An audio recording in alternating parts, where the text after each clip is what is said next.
സൗദിയിൽ ജോലി ചെയ്യുന്നവരും ബിസിനസ് നടത്തുന്നവരും പ്രത്യേകം ശ്രദ്ധിച്ചോളൂ.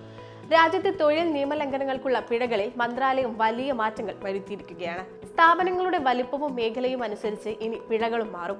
മാനവ വിഭവശേഷി സാമൂഹിക വികസന മന്ത്രാലയത്തിന്റേതാണ് ഈ പുതിയ തീരുമാനം. മുൻപ് എല്ലാ സ്ഥാപനങ്ങൾക്കും ഒരേ രീതിയിലായിരുന്നു പിഴയെങ്കിൽ ഇനി മുതൽ സ്ഥാപനത്തിലെ ജീവനക്കാരുടെ എണ്ണം പരിഗണിച്ചായിരിക്കും പിഴ നിശ്ചയിക്കുക.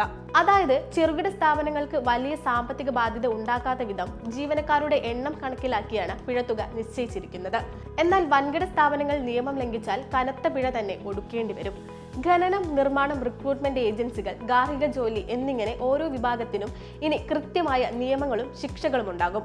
തൊഴിൽ വിപണിയിൽ കൂടുതൽ സുതാര്യത ഉറപ്പാക്കാനാണ് ഈ നീക്കം. ഈ പുതിയ പരിഷ്കാരത്തിൽ പ്രധാനമായും ശ്രദ്ധിക്കേണ്ട കാര്യങ്ങൾ എന്തൊക്കെയെന്ന് നോക്കാം.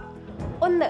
ലൈസൻസ് ഇല്ലാത്ത റിക്രൂട്ട്മെന്റുകൾക്കും വ്യാജ പരസ്യങ്ങൾക്കുമെതിരെ കടുത്ത നടപടി ഉണ്ടാകും.